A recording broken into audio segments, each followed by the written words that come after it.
Bienvenidos a Mundo Enigma.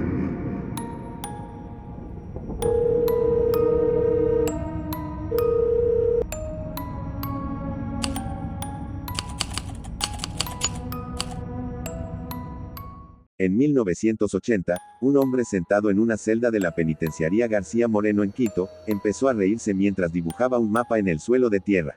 La policía ecuatoriana había pasado meses buscando a decenas de jovencitas desaparecidas en la región andina. Pero ese hombre, Pedro Alonso López, no iba a darles una pista. Iba a darles un cementerio. Horas después, con una pala en la mano y esposado a un guardia, condujo a las autoridades hasta una quebrada en las afueras de Ambato. Llegaron a un sitio desolado y cavaron. Encontraron el primer cuerpo. Luego otro. Antes de que terminara el día, habían desenterrado 53 cadáveres de jovencitas de entre 8 y 12 años. Pero eso, según López, no era nada. Las otras 250, dijo con una calma perturbadora, están en Perú y Colombia. Hoy te cuento la historia del criminal que confesó más de 300 asesinatos, cumplió solo 16 años de prisión, y desapareció sin dejar rastro en 1999. Para entender a un asesino así, hay que romper una regla básica del periodismo criminal: no hay que justificarlo. Pero sí hay que rastrear el origen del odio. Pedro Alonso López nació en 1948, en el Tolima colombiano, en medio de una Colombia desgarrada por la violencia. Su madre era trabajadora sexual, su padre, un militante de derechas, murió asesinado 6 meses antes de que él naciera. López fue el séptimo de 13 hermanos, y creció en un cuarto donde su madre atendía clientes tras una cortina, mientras él fingía dormir. A los 8 años, su madre lo sorprendió intentando tocar a una hermana menor. El castigo no fue un regaño. Fue una quema en las plantas de los pies con una vela. Luego, lo echó a la calle. En Bogotá, sobrevivió como un habitante de calle comiendo de la basura y consumiendo drogas. Y ahí ocurrió el primer giro que selló su destino. Un adulto se acercó a ofrecerle comida y un techo donde dormir, pero este hombre no tenía buenas intenciones con él, y lo abusó. No fue una vez, fueron varias. Y luego, cuando una pareja de estadounidenses lo adoptó y lo envió a una escuela, un profesor volvió a abusar de él. La pregunta que ningún criminólogo ha podido responder del todo es: ¿cuándo nace un monstruo? ¿En el abuso, o en la decisión de replicar el dolor? López tomó esa decisión en la cárcel. A los 18 años, fue arrestado por robar autopartes. Lo enviaron a La Modelo, en Bogotá. Y allí, 3 reclusos lo abusaron en grupo. Esa noche, López no pidió ayuda, solo se puso en silencio mientras fabricó una hoja de metal con el filo de una lata, y mientras los 3 dormían, los degolló uno por uno. Las autoridades lo llamaron defensa propia. Le añadieron 2 años a su condena. Pero López declararía años después que aquella noche descubrió algo: el placer de decidir quién vive y quién muere. En 1978, con 30 años recién cumplidos, Pedro Alonso López salió de prisión. Y empezó a matar de forma sistemática. Pero no mataba a cualquiera. Tenía un perfil quirúrgico. Prefería jóvenes, pobres, de mercados y paradas de autobús. En sus propias palabras, no tomaba jóvenes de un estatus social alto porque los padres vigilan demasiado. Las jóvenes de escasos recursos nadie las busca. Su método era depredador pero paciente. Se acercaba con una sonrisa. Les ofrecía unas monedas o un juguete. Les pedía ayuda para encontrar una dirección. Una vez que las alejaba de la multitud, las abusaba.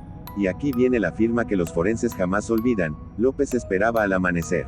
Le gustaba ver la luz del sol entrar por los ojos de las jóvenes mientras las estrangulaba con sus propias manos. Quería ver cómo se apagaba la luz de sus ojos, confesó después. Luego, practicaba necrofilia con el cuerpo y lo enterraba en tumbas poco profundas, siempre cerca de un río. Cavaba la fosa antes del crimen. Todo estaba calculado. Entre 1978 y 1980, López cruzó fronteras como si fuera un vendedor ambulante. Mató en Colombia, cruzó a Perú y luego a Ecuador. Las desapariciones no conectaban entre sí porque nadie miraba el mapa regional. En Perú, se cree que asesinó a más de 100 jóvenes en la región de Ayacucho. En Colombia, otras 100. Y en Ecuador, al menos 110. Pero aquí hay un giro que muy pocos conocen. En 1979, una comunidad indígena en Perú lo atrapó infraganti. Iba a secuestrar a una jovencita de 9 años. Los pobladores lo desnudaron, lo golpearon y cavaron un hoyo para enterrarlo vivo. Lo cubrieron de miel para que las hormigas lo devoraran lentamente. Eso iba a ser su final. Pero un misionero estadounidense intervino, exigió que la ley de Dios y los hombres se cumpliera. López fue entregado a la policía peruana. y la policía peruana lo deportó a Colombia sin cargos, sin preguntas, sin una sola excavación. El destino quiso que López cometiera un error en marzo de 1980. En un supermercado de Ambato, Ecuador, intentó raptar a una jovencita, llamada Marí, hija de una comerciante. La madre gritó, los clientes lo redujeron, y esta vez, la policía ecuatoriana no lo soltó. Al principio, López negó todo, pero los investigadores usaron una táctica inesperada. Llevaron a un sacerdote. Bajo el secreto de confesión, López soltó la verdad. He matado a más de 300 jovencitas. El sacerdote, con el secreto roto por la magnitud del horror, informó a las autoridades. Y López, casi con orgullo, se ofreció a mostrar las tumbas. Días después, en las afueras de Ambato, la policía encontró la primera fosa, 53 cuerpos en un solo lugar. 4 más en otro sitio.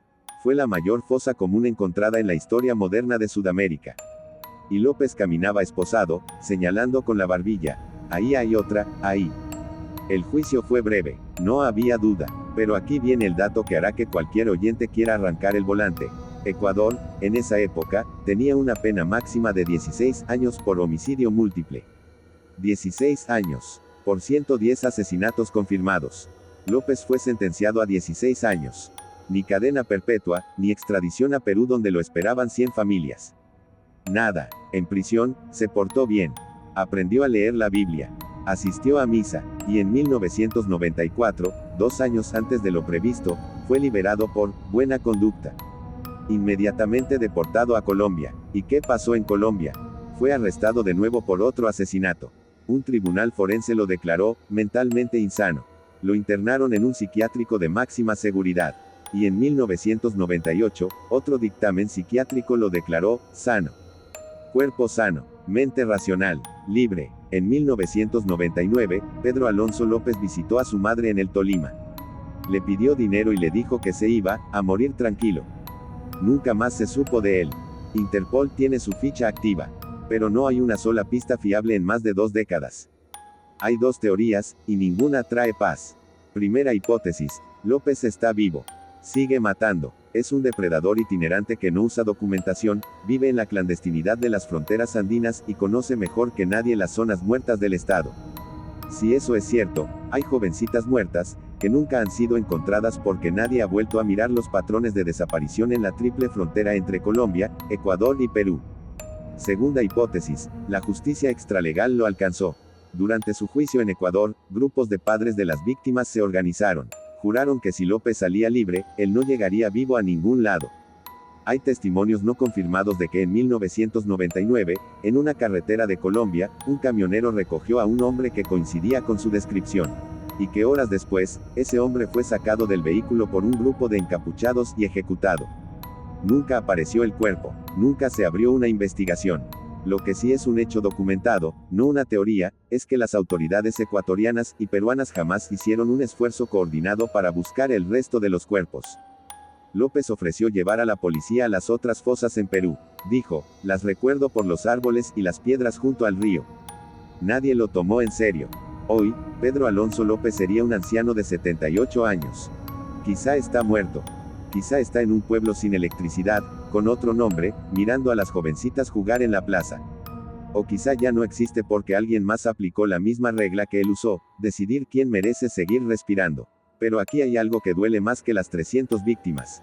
Las autoridades de 3 países tuvieron al asesino serial más prolífico de la historia moderna en sus manos. En Perú, lo soltaron. En Ecuador, lo condenaron a 16 años por 110 muertes. En Colombia, lo declararon cuerdo y lo liberaron. La pregunta no es si Pedro Alonso López fue un monstruo. La pregunta es, ¿cuántos monstruos más están caminando libres porque nadie conecta los puntos entre una desaparición en un país y una fosa en el otro? Déjamelo en los comentarios, ¿crees que López sigue vivo? ¿O crees que la justicia de los padres lo alcanzó antes que la justicia real? Si este caso te heló la sangre, compártelo. Porque mientras no sepamos dónde está él, no podemos decir que el caso está cerrado. Yo solo puedo decirte lo que los expedientes oficiales callan. El monstruo de los Andes nunca fue juzgado por 300 crímenes. Fue juzgado por los que cupieron en una maldita fosa. Y luego, lo dejaron ir.